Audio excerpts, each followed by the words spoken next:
देवासी ने इनकी पूरी टीम को ऐतिहासिक सभा का आयोजन कराया और बड़ी तादाद के अंदर मातृशक्ति छोटी बहनें और बेटियां आशीर्वाद देने के लिए आई। देवासी समाज के साथ साथ सर्व समाज मुझे आशीर्वाद देने के लिए आया। इस सत्ता संकल्प व्यवस्था परिवर्तन यात्रा को आशीर्वाद देने के लिए आया। मैं आपको विश्वास दिलाता हूं, मैं आज जो कुछ भी हूं उसमें देवासी समाज का बहुत बड़ा योगदान है। विधानसभा क्षेत्र से लेके लोकसभा तक जितने भी चुनाव लड़े, हर चुनाव में देवासी समाज ने मजबूती के साथ मेरा साथ दिया, हर परिस्थिति में साथ दिया और उसी की बदौलत हनुमान बेनीवाल आज राजस्थान और देश में आपकी आवाज बन के बोल रहा है। गुर्जर आरक्षण आंदोलन के समय जब देवासी समाज भी आंदोलित था, बंजारों के मामले आप देख लें, हर समाज को उसका हक और अधिकार दिलाने के लिए हमेशा आगे के पंक्ति में खड़ा मिला। जहां तक छोटे भाई हरीश ने बात बताई है, विधायक भूमाफियाओं को संरक्षण दे रहा, मैं आपको विश्वास दिलाता हूं आज मेरे कदम इस मारवाड़ जंक्शन की धरती पे पड़े, आइंदा से भूमाफिया आपको नजर नहीं आएंगे, ये भी मैं आपको विश्वास दिलाता हूं। आपको चिंता करने की आवश्यकता नहीं, डरने की आवश्यकता नहीं। छोटा सा काम हो आप मुझे टेलीफोन कर दें, सिर्फ मेरा नाम ही काफी है कि मैं आ रहा हूं, अपने आप छोटे मोटे नेता भाग जाएंगे मैदान छोड़ के, ये भी जोरदार जयकारे में लगाऊंगा। जय बोले वीर तेजाजी महाराज की, बोले राम साहब पीर की, जय बोले आई माता की, बाबूजी महाराज की। उपस्थित हमारे पुखराज जी गर्ग साहब, इंदिरा बावरी जी, बहन प्रिया सिंह मेघवाल, भाई राजू खोजा बावड़ी के प्रधान और सम्मानित मंच कहूंगा, सम्मानित मंच जितने भी हमारे पदाधिकारी, पार्टी, परिवार, उपस्थित मातृशक्ति और भाइयों, हमें सत्ता संकल्प व्यवस्था परिवर्तन, सत्ता का संकल्प लेकर व्यवस्था बदल सकते हैं राजस्थान के अंदर। आज हालात आप देखें, जीत कोई सी भी पार्टी के अंदर है, समर्थन किसी पार्टी को देते हैं, जनता के बीच बात दूसरी और जयपुर दिल्ली जाने के बाद दूसरी, यहां मोबाइल नंबर दूसरा और जयपुर दिल्ली में मोबाइल नंबर तीसरा। इन सब बातों का कैसे आप करोगे मुझे बताओ, इसका इलाज क्या है? इलाज है सत्ता प्राप्त करना। सत्ता संकल्प हम लेके चल रहे हैं, हम सत्ता प्राप्त करेंगे, संकल्प हम ले रहे हैं, उस व्यवस्था को बदल देंगे, उस व्यवस्था को बदल देंगे। गांव का गरीब आदमी, किसी भी समाज का किसान फटी धोती और फटी जूती के अंदर अगर थाने तहसील में जाए तो थानेदार तहसीलदार बोले बाबा विराजो, चाय पियोगे कोल्ड ड्रिंक मंगाओ। ये व्यवस्था राजस्थान का देखती है। किसी को नेता से टेलीफोन नहीं कराना पड़े कि साहब मेरे पशु घूम गए, कोई आदमी चला गया, चोरी हो गई, डाका पड़ गया, लूट हो गई, वो पुलिस परेशान होता है, व्यक्ति घूमता है। हालात ये है कि ज्यादातर मामलों के अंदर विधायक से पोस्टिंग होती है, थानेदार वही लगेगा जो सत्ता पक्ष का विधायक है, सत्ता पक्ष को समर्थन करने वाला विधायक डिजाइन देगा, एसपी वही लगेगा जो मुख्यमंत्री के इर्द गिर्द के लोग चाहेंगे, कलेक्टर वही लगेगा जो सत्ता पक्ष से लोग चाहेंगे। जब वो अपने अधिकारी लगाएंगे तो उनसे गलत तरीके से काम भी कराएंगे। पुलिस को स्वतंत्र एजेंसी की तरह काम करना चाहिए। वो कैसे हो सकती है? जब अलग व्यवस्था हो। ये अंग्रेजों के जमाने का पुलिस एक्ट बना हुआ है, इसमें संशोधन की आवश्यकता है। पुलिस में क्या करे बताओ? अभी मान लो कहीं क्राइम हो गया और जुलूस निकल रहा है, तो पहले जुलूस का बंदोबस्त करना होगा। कोई नेता आ गया उसके लिए भागना पड़ेगा। पता लगे कोई हाईकोर्ट का जज आ गया, पुलिस थाना जाएगा। गाड़ियां एक एक दो दो होती है, गाड़ी भी कौन सी होती है इनके पास? आधी तो टूटी फूटी गाड़ियां 70-80 की स्पीड चलती होगी। आजकल क्रिमिनल चलाते हैं 125-150 की स्पीड से चलती गाड़ियां। भाइयों कुछ हमें इनको भी अलग तरीके से फ्री छोड़ना होगा, तब जाके ये काम कर पाएंगे। हाँ ये सही बात है कि कई लोगों की वजह से खाकी बदनाम भी हुई, नेता भी बड़े बदनाम है राजस्थान के अंदर। राजस्थान के नेताओं की, देश के नेताओं की अक्सर आप देखते हो सीडी वगैरह आ जाती है देश के नेताओं की, ये भी बहुत बड़ी बदनामी हम सबको झेलनी पड़ती है। लोग कहते हैं कि आप भी उनकी तरह तो नहीं हो, कोई कहता कि आप बापू आसाराम की तरह तो नहीं हो जैसे उनकी सीडी आई। तो भाई हमें भी सुनना पड़ता है सब जगह और बड़ी पीड़ा होती है। और जब समाज का व्यक्ति कहीं गलत तरीके से फंस जाए तो और ज्यादा पीड़ा होती है। आप उसी समाज से आते हो क्या जिस समाज की पिछले दिनों सीडी आई थी? तो क्या करा आदमी बताओ, नीचे देखना पड़ता है। लेकिन मैं आपको इतना ही विश्वास दिलाता हूँ कि राजनीति के अंदर भी अच्छे लोग हैं, राजनीति के अंदर भी ईमानदारी की बात करने वाले नेता है। अभी सब मरे नहीं है, अभी धरती ने बीज चोरी नहीं किया है, बीज कहीं कहीं। हनुमान बेनीवाल इस राजस्थान की राजनीति में वो ईमानदार नेता है जिसने 10 रुपए की रिश्वत अपने जीवन के अंदर नहीं ली, जिसने कभी काम कराने का हिस्सा नहीं लिया, जिसने कितनी बड़ी मदद कर दी, करोड़ों की मदद कर दी लोगों की, बैठा के राजीनामे करा दिए। कभी ये नहीं कहा कि मैं तेरी माइंस के अंदर हिस्सेदार हूँ, तेरे टोल के ठेके में हिस्सेदार हूँ, तेरे रॉयल्टी के ठेके में हिस्सेदार हूँ, मैं दारू डोडा बजरी में हिस्सेदार हूँ। माफियाओं के खिलाफ लड़ाई भी लड़ी, अपने लोगों को मजबूत किया और एक ही पाठ पढ़ाया कि अपने पुराने दिनों को नहीं भूलना है। जिस किसान के घर के अंदर पैदा हुए हो उसका मान सम्मान रखना और आसपास की उन तमाम जातियों को, शेड्यूल कास्ट, ओबीसी, तमाम उन जातियों का ध्यान रखना जो इतिहास के अंदर हमारा ध्यान रखते हुए आई है। ऐसा अगर कोई पाठ पढ़ा सकता है तो नागौर का 67 जवानों को पाठ पढ़ा सकता है। ये नेता तैयार करने की फैक्ट्री है राष्ट्रीय लोकतांत्रिक पार्टी। यहाँ नए नेता तैयार होते हैं और मेरे पास जो ट्रेनिंग ले ले और मुझे अगर पढ़ ले और मुझे समझ ले तो उसको ज्यादा सोचने की आवश्यकता, अपना अभी समझदार बन जाता हो, लेकिन वो समझे ढंग से। मैं देखता हूँ लोग समझते तो हैं लेकिन हर आदमी की पाचन शक्ति एक जैसी नहीं होती, भूल जाते हैं। कोई फोन कर देता कांग्रेस बीजेपी वाला, अरे साहब हनुमान जी तो आपकी वजह से ही नेता है, तो गलतफहमी पैदा हो जाती है। छोड़ के जाना चाहते हैं, छोड़ के चले तो जाते हैं लेकिन वापस वो रास्ता नहीं मिलता, भटक जाते हैं और फिर रास्ता वही होता है जो पहले दूसरों को मिला, तो उसी रास्ते पे जाना पड़ता है। रास्ता भटकने के बाद बहुत मुश्किल होती है। क्यों सताराम जी? सताराम जी, आदमी जब रास्ता भटक जाता है ना परिवार को छोड़ के, वापस आने में बहुत दिक्कत आती है, क्योंकि न तो पुरानी इज्जत वहां रह पाती है। तो जो कह रहे हैं भाई वो चला गया बहुत बुरा हुआ, वापस आ गया अरे उससे ही ज्यादा बुरा हुआ, ये स्थिति होती है। मैं तो बहुत उतार चढ़ाव। हाँ बेटा आओ, आप इधर आओ, इस साइड में आओ। अरे आप इधर तो आओ, तो एक बार आओ, आप इधर आओ, खड़े होके आ जाओ, मंच पे आओ, आप आओ।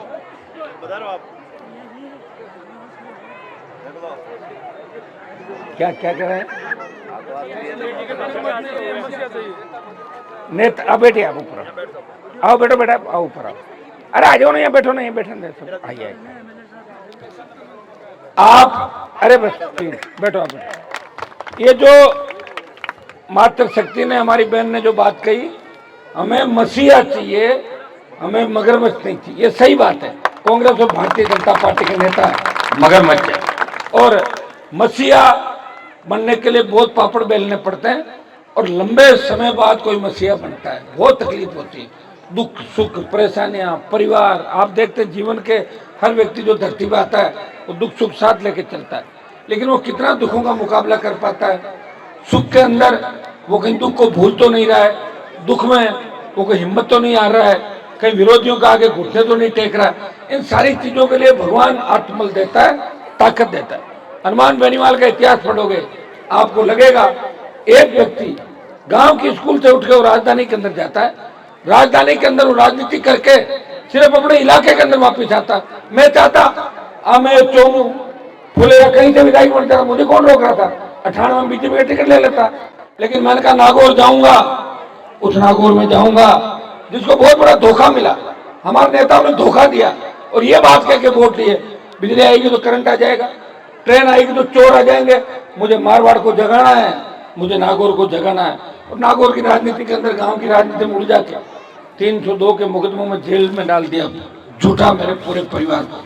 हिम्मत नहीं आ रही, परिवार खो दिया, लड़ता रहा, वसुंधरा से लड़ा, हार्डकोर अपराधियों से लड़ा, गहलोत के बेटे को हरा के गहलोत से लड़ा, पूंजीपतियों से लड़ा। मेरे समाज के उन पुराने जो ठेकेदार ठेका लेके चलते थे कि हम समाज के ठेकेदार हैं, किसी को सेकंड पीढ़ी को आगे नहीं आने देते थे, अपने परिवार के साथ आगे चलते थे और जयपुर दिल्ली में जाके चापलूसी करते और मंच पे आके भाषण देते, हम आपका श्री रखवाड़ हैं। कभी सुकाड़िया का थूक हाथ में लेते तो कभी हरदेव जोशी थूकता और अपने हथेली आगे कर देते थे। उन लोगों से मुझे आजादी दिलानी थी। और भाइयों, लंबे समय के बाद मैंने मेरे भाइयों को आजादी दिलाई और प्रयास किया। हर व्यक्ति को ये लगने लग गया कि हम भी नेता बन सकते हैं, हम भी अधिकारी बन सकते हैं। हम उस खौफ से जो जी रहे थे, उस खौफ से बाहर निकल के अच्छा बिजनेस भी कर सकते हैं, अच्छा काम भी कर सकते हैं। जब मारवाड़ को मैंने राजनीति का मेरा क्षेत्र चुना और सत्ता के अंदर मैं चाहता तो 3 में आ जाता। 20 साल लड़ते लड़ते सत्ता को छोड़ के सड़कों पे आपके लिए निकला। और जो मोदी की पड़ोसी थाली थी उसको छोड़ के किसान कौम के लिए मोदी की सत्ता छोड़ के फिर सड़क पे आया। और जवानों के लिए अग्निपथ के मामले में देश में अगर कोई संघर्ष करता हुआ दिखेगा वो नागौर का सांसद है। जब राजस्थान के अंदर आवश्यकता पड़ी, किसी अबला की चीख पुकार, बहन बेटी की चीख पुकार सुनी, बदमाश किसी भी जाति के हैं उनको गिरफ्तार कराया, उनको सजा दिलाई। जब छोटे भाइयों पे कहर बरपाया अपराधियों ने, किसान के बेटों के सीने पे गोलियां बरसाई, उस वक्त नागौर का सांसद, उस समय का विधायक हनुमान बेनीवाल सड़क से लेके विधानसभा के अंदर उन हार्डकोर अपराधियों के खिलाफ लड़ा और उनको उनके अंजाम तक पहुंचाया। कर्ज माफी का जो आंदोलन है वो देश के अंदर अगर किसी ने हवा दी तो नागौर की धरती से 5 लाख किसानों की रैली करके देश में हवा दी। हम कर्ज मुक्त किसान चाहते हैं। और बाड़मेर के बाद मंदसौर एमपी में बड़ा आंदोलन हुआ, किसानों ने सीने पे गोलियां खाई और कर्ज माफी का आंदोलन को यूपी, पंजाब और पूरे देश के अंदर हवा मिली। टोल मुक्त राजस्थान की बात करी, टोल मुक्त देश की बात करी, बढ़ती महंगाई रोकने की बात करी, जवानों को रोजगार की बात करी, फ्री बिजली की बात करी, 80% स्थानीय इकाइयों में रोजगार देने की बात किसी ने करी। बहन बेटी अबला सुरक्षित रहे, भय मुक्त भ्रष्टाचार मुक्त राजस्थान हो, सशक्त लोकायुक्त बने, हर खेत के अंदर सिंचाई का पानी हो, अच्छे अस्पताल, अच्छे स्कूल खुले, अच्छे कॉलेज खुले, हमारी बेटियों को पूरी शिक्षा मिले, हर गांव के अंदर सीनियर तक स्कूल खुले और बेटियों को बाहर नहीं जाना पड़े। और कॉलेज के अंदर भी सरकारी व्यवस्था ऐसी हो कि सरकार की बस बगल वाली कॉलेज तक जाए और बेटियों को वापस समय तक छोड़ के और वापस जाए। सुरक्षा की गारंटी, बेटियों की सुरक्षा की गारंटी हो। ये इस सोच के साथ मैं आगे बढ़ा हूं। इस प्रदेश के अंदर पार्टी बना के किसानों की सेवा का मौका किसी को मिला, नागौर के सांसद को मिला, जिसने तमाम जातियों को चुनाव लड़ाया। 18 के अंदर सीताराम जी मेरे से मिलने के लिए आए थे। ये किसी की सिफारिश करा के नहीं आए। मैं बैठा हुआ था, मेरे पास आए, मुझे कहा, मैंने कहा बताएं, रुको बच्चों सुनो एक बार। मैंने कहा सिवाना के अंदर सीताराम जी देवाजी समाज के कितने वोट हैं? इन्होंने कहा 25-30 हजार वोट हैं। मैंने कहा जाट समाज के? बोले 20-22 हजार वोट हैं। तो मैंने कहा आप लड़ लो चुनाव। तो बोले और भी आपके टिकट मांग रहे। मैंने कहा कह दिया मैंने, आप लड़ लो, होगी बात। फिर बहुत से मेरे पर दबाव आए, बहुत सी बात हुई। क्योंकि मैं आपके देवाजी समाज को पसंद करता हूं, टिकट भी थी, दुर्भाग्य से चुनाव नहीं जीत पाए, लेकिन जबरदस्त तरीके से ताल ठोकी और बड़े नेता बनकर राजस्थान के अंदर उभरे। मैं चाहता हूं कि हर समाज के विधायक बने, सांसद बने। और देखिए, अगर जातियों के नेता बनेंगे, अधिकारी बनेंगे, जब ही जातियां आगे आएगी। एक कोई जाति उसका एमएलए एमपी नहीं तो कौन उन जातियों को आगे आने देगा? ये रोहित गुर्जर बैठे, गुर्जर आरक्षण आंदोलन के अंदर गुर्जरों ने जो शहादत दी थी उनका फायदा अब बच्चों को मिलेगा, नौकरियों में मिलेगा। नेतागिरी में पहले विधायक कितने बनते थे, अब उठा के देख लो 15 से 20 के लगभग विधायक बनने लगे, सेकंड नंबर पर रहे। तो शहादत के बाद ही आजादी मिलती है। और इन्होंने शहादत की बड़ी लड़ाई लड़ी, देश के अंदर उसकी चर्चा चल रही। 2 ही आंदोलनों की चर्चा चलती देश के अंदर। राजस्थान के गुर्जर आरक्षण आंदोलन जिसमें बेहतर गुर्जरों ने शहादत दी, और हरियाणा के जाट आरक्षण आंदोलन जिस जाट समाज ने आर्मी को भगा दिया था पीछे, और 50 के लगभग जाट समाज के बच्चों ने शहादत दी। और उनकी शहादत को भुलाया नहीं जा सकता। लोकसभा के अंदर आप देखते हैं कि सर्व समाज की पैरवी करता हूं, एसी, एसटी, ओबीसी, महिला आरक्षण, दलितों पर अत्याचार की घटनाएं, चाहे आपके बाली के अंदर जिस तरह मूछ रखने के मामलों के लेकर किसी जितन मेघवाल की हत्या कर दी जाती है, या दूसरी जगह छाछोर की घटना होती है, थानागाजी का मामला होता है, हनुमान बेनीवाल लड़ता है, मुकदमे भी दर्ज होते हैं, पुलिस चालान भी करती है, लेकिन मैं थकता नहीं, मैं लड़ता रहता हूं। और भाइयों, जवानी पूरी है, ये समर्पित कर दी किसान कौम को आपके लिए। मैं चाहता हूं कि देवासी समाज के छात्रावास प्रत्येक जिले में हो जहां देवासी समाज की अच्छी संख्या। आप लोग पहल करें, आप लोग पहल करें, आप आगे आए। कागज पत्र लिखने का काम आपको करना पड़ेगा, बाकी सारी व्यवस्थाएं मैं कराऊंगा। मैं दावे के साथ आपको कहता हूं, आप जिला चुन लें, 2 आदमी मुझे दे दें जो कागजों की फॉर्मेलिटी करते रहे, मैं टेलीफोन करता रहूंगा, आपको हॉस्टल बनते जाएंगे, आपके मामा साहब भी साथ देंगे, हम सब मिलकर साथ देंगे। इसमें क्या हो गया, जब देश को आजाद कराया था हम सब ने लड़ाई लड़ी। आप भी पशुपालक हो, हम भी पशुपालक हैं, गुजर भी पशुपालक हैं, हम भाई हैं, सिर भी पशुपालक, पटेल पशुपालक, जड़वा पशुपालक, हमारे जितनी भी जातियां यहाँ मारवाड़ के अंदर है, हम एक दूसरे के पूरक हैं, एक दूसरे के बिना काम नहीं चलता और दुख सुख के अंदर एक दूसरे का साथ देते हैं। कौन सा जातिवाद करते हैं हम लोग, बताओ मुझे।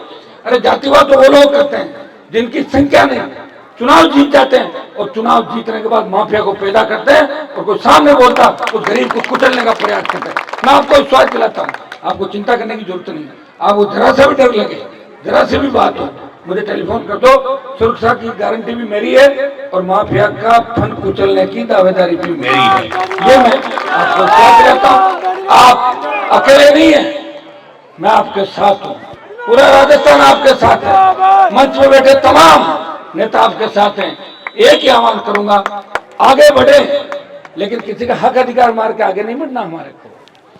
जिस तरह लक्ष्मण देवासी की सांचौर में निर्मम हत्या की, किस तरह कांग्रेस की सभा चल रही थी, उसे 300 मीटर पास में इस तरह मर्डर किया जाता है। उसी दिन मैंने तुरंत डीजीपी से बात करी, 2 मुलजिम अभी पकड़े नहीं गए। मैं विश्वास दिलाता हूं कि आने वाले 5-7-4 दिन के अंदर, मैं कल सांचौर गया था परसों, जल्दी मुलजिमों की गिरफ्तारी होगी और उनको पैदल सांचौर के अंदर पैदल मार्च भी उनका करवाऊंगा। ये भी मैं आपको विश्वास दिलाता हूँ। मैं पकड़ना जानता हूँ, छोड़ना नहीं जानता। गरीब को गणेश मान के सेवा करिए और आगे भी सबको साथ लेकर नए राजस्थान का निर्माण करेंगे। इस बार मारवाड़ के अंदर प्रयास करूंगा कि देवासी समाज को आरएलपी पार्टी ज्यादा टिकट दे, राजपूत समाज को ज्यादा टिकट दे, पटेल, जड़वा, आंजना, हमारे सिरवी, इन समाजों को भी टिकट मिले, कुमाऊं समाज को टिकट मिले, प्रत्येक समाज को टिकट मिले, मेघवाल समाज, मुस्लिम, ये तो मैंने पिछली बार भी खूब टिकट दी थी, हर समाज को, गुजर, मीणा, यादव, जाट, तमाम। मैं तो 3 राजपूत समाज को भी टिकट पिछली बार दी। और अच्छे अगर नेता हैं, अच्छे मजबूत करने वाले लोग हैं, तो हर समाज को राष्ट्रीय लोकतांत्रिक पार्टी आगे लाने का प्रयास करेगी। बस मकसद एक ही है, हमारे यहाँ आके लोग हमारे हिसाब से कार्य करें। ऐसा नहीं कि यहाँ जीतने के लिए आए और जीत के कोई भाग जाए। तो मुझे जीताऊ भी चाहिए और टिकाऊ भी चाहिए, जीताऊ और टिकाऊ जो मेरे साथ रहे और मेरे हिसाब से काम करे। मैं आपको विश्वास दिलाता हूँ, आने वाला समय आपका, जो आशीर्वाद आपने मारवाड़ जंक्शन के अंदर दिया, आज मैंने मारवाड़ जंक्शन वोटों का जब हिसाब किताब लगाया तो यहाँ तो आप लोग जीत सकते हो आराम से, बस थोड़ा सा बैठ के दिमाग लगाने की आवश्यकता है। और पूरा मैं प्रयास करूंगा, सताराम जी और पुखराज जी घर के एमएलए साहब बैठे हैं, ये मारवाड़ की हर सीट पे जाएंगे, इस सीट के सताराम जी साथ रहेंगे, बैठ के हम तय करेंगे कि किस उम्मीदवार को लड़ाएं। लेकिन एक चीज का ध्यान रखना, आरएलपी का टिकट जिसको मिले उसी को वोट आपको देना है।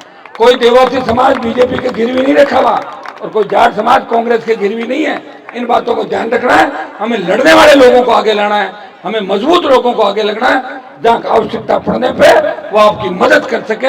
ये मैं विश्वास आपको भी दिलाने का आया हूँ। बहुत बहुत आपको धन्यवाद।